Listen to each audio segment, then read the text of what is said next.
I find it rather bizarre that Prince Harry and Meghan Markle keep popping up in the headlines with statements that I don't fully agree with. For example, this one here, where it says in The Independent that Royal News Live, Prince Harry fears bringing Meghan and the children to the UK after taxpayer-funded security cut.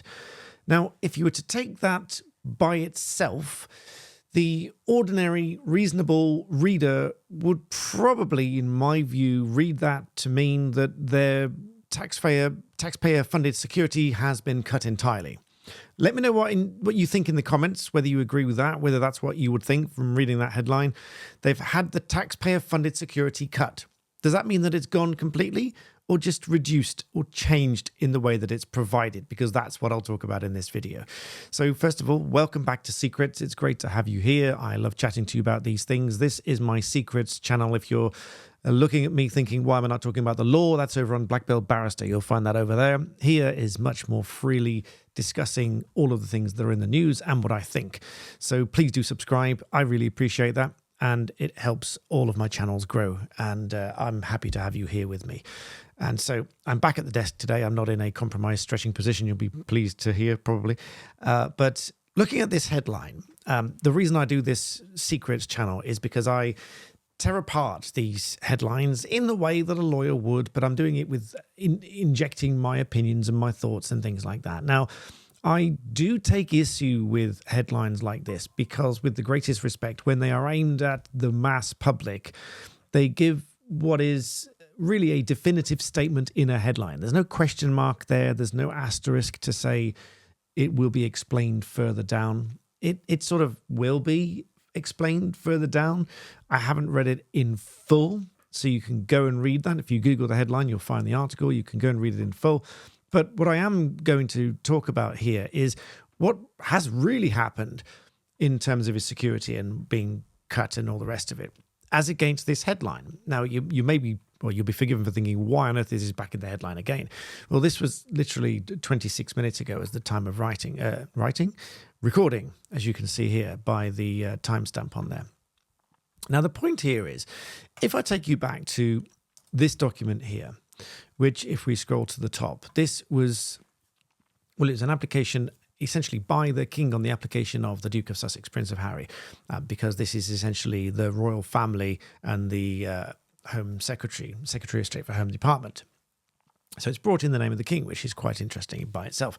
But this was one of many judgments that was handed down by the court in respect of Harry's arguments and challenges to his security. You remember one of which was he was challenging the decision to change the provision of his security in the first place. The second was challenging the refusal to allow him to pay for his own security, which was an entirely separate type of argument.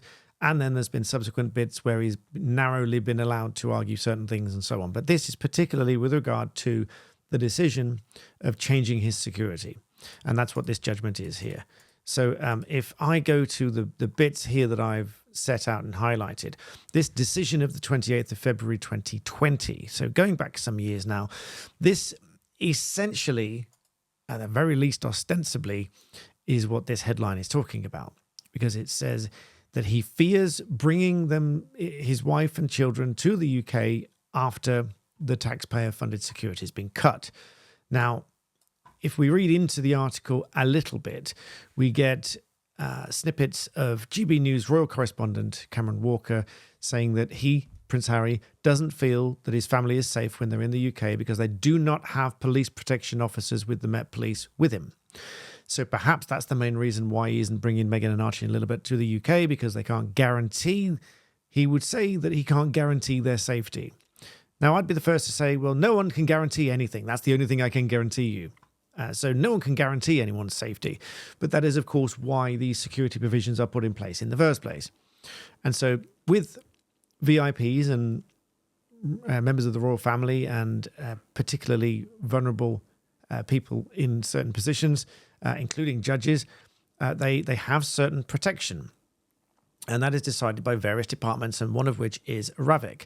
So going back to the decision here was to change the way that security was provided. So on the one hand, you've got Prince Harry saying, well, I don't, or saying through, or ostensibly, reportedly saying through a royal correspondent to one of the papers, and they're reporting on each other to say, well, I'm not coming to the UK because I fear safety for myself, for Meghan and the children and whatever, which is a fair concern. It is a very fair concern. Anyone would be fearful of their safety in that position, especially, I hasten to add, had you written such books and done such interviews and etc., which will make a lot of people take issue with you and the things that you've said. That's just my view. But looking at this decision again, this decision was talking about the change in the provision of that security. Now, it says here, Secretary of State, and this is reading from the judgment, so not the article. The Secretary of State for the Home Department, the defendant, is responsible within the Cabinet and accountable to Parliament for matters of national security. This includes protective measures of members of the royal family and other public figures. The defendant has delegated responsibility to RAVEC, that's the committee which decides how these things are provided, which is an independently chaired executive committee established to act as an overarching executive authority for all matters relating to protective security arrangements for a cohort of individuals who are assessed to be at particular risk from a range of threats in Great Britain, including the following. The Home Office, Police, through the Met Police, the Royal Household, the Cabinet, the Foreign, Commonwealth and Development Officers are represented on RAVEC. So everyone has a say, everyone has an input. Others, such as redacted, I could guess, but I won't because it's redacted for a reason. Other police forces can be invited to attend at the discretion of the chair. So in other words, if they think, we need the input from XYZ department, organisation, whatever, we'll invite them in and we'll have a discussion about it. They'll be incorporated into the decision-making. The decision of the 28th of February, which is the one that involves Prince Harry, was taken by the chair of RAVEC, Sir Richard Mottram. The decision letter was addressed to the Right Honourable Sir Edward Young, Private Secretary to Her late Majesty Queen Elizabeth II. The letter was headed Security Arrangements for the Duke and Duchess of Sussex. He said that he was writing about the security arrangements in light of the change of the roles of him and his wife as full-time working members of the royal family to privately funded members of the family, and of their decision to spend the majority of their time, and this is the killer point, really. This is the main point here. The majority of their time in Canada for the next 12 months at least. Letter recorded that it was understood that he and his wife would travel back to the UK to pursue their private charity work, and that Her Majesty the Queen may from time to time invite them to attend royal occasions in the United Kingdom in their private capacity and to participate in family events. The letter said, as you know, RAVEC essentially focuses on redacted and who are considered to be at sufficient risk to justify publicly funded measures to mitigate that risk. RAVEC was said to be responsible for risks arising within Great Britain as they affect principals who are in almost every case resident within Great Britain. So focusing on those that are at particular risk and almost always in Great Britain. The future arrangements for the Duke and Duchess of Sussex do not fit readily within this framework. Obviously, because if they're living in Canada for most of the time for at least the next 12 months, they're not usually within the UK and they're not active members of the royal family. They're not working members of the royal family. They wanted to live as private citizens. So just to put that into context, there would be a round-the-clock team of police officers and other individuals responsible for the security of anyone on the list for whom RAVEC provides security or authorises the decisions for security. And since they were then going to live in Canada for the next 12 months at least, they no longer fit that criteria. This goes on. The letter explained that RAVEC had commissioned up-to-date threat assessments in respect of Prince Harry and his wife. RAVEC would continue to monitor the security of the claimant's family, including periodic threat assessments. If anything should change in terms of the specific threat, this would be communicated to the Home Office through established channels with the police and so on. And it was difficult to judge what might be appropriate without knowing Prince Harry's forward programme or what private arrangements, if any, are being made for his security in Great Britain to link with and complement those which are being put in place in Canada.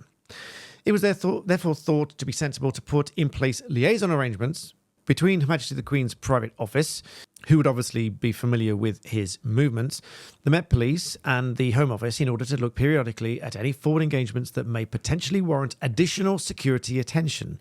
Sir Richard suggested that there should be a tripartite meeting, so all three of them come together to follow up these detailed points, and in light of that meeting, he would intend to look at what guidance should be issued about the support to be provided and the mechanisms for liaison and the approval of support in individual cases. In English, all that means is they will look forward at what his plans are. They will all have a look now and again at whether there's any up-to-date threat assessments, etc. They will all come together and say and work with the Queen's private office to say, well, give us his timetable. When is he coming? What is he doing? Where is he going? What arrangements for security does he have so we can try and work with them, because that will be difficult. And taking all of that into account, they will then decide what measures to put in place, which may include police officers. I would have thought, now, obviously I don't know, I'm not involved in that department. I would have thought that if there was any reason or cause for concern that warranted the use of taxpayer-funded police services on any visit, on any trip, on any travels, on any duration that he and or members of his family, Meghan, the children, are in the UK, that they would provide that. However, coming back to the headline, and this is no criticism, independent, it's just a headline, it's what they do, it's what we call clickbait, but the reason I do this is I think this is mildly misleading in the sense that other people may jump to a conclusion. It's explained in the article, so it's not, the overall article is not deceptive. It's certainly not deliberately deceptive or whatever. You can get the full thing from the article. But I find that quite interesting that somehow through these channels, these fears are being communicated back through the press and so on. But why continue to communicate these fears? He's challenging it in court, and that either will or won't be successful. My prediction is that it won't be successful. That's not going to affect the court's decision in any way whatsoever. The court will make its mind up all by itself. But then there's also the newspapers latching on to private rifts, if you like, between Harry and other people. So, for example, this whole rift with David Beckham. Now, many of you may not be familiar with what happened there, but there was a bit of a rivalry between them. They were good friends for a long time. They probably still are. I'm not 100% up to date on whether they are still friends or not.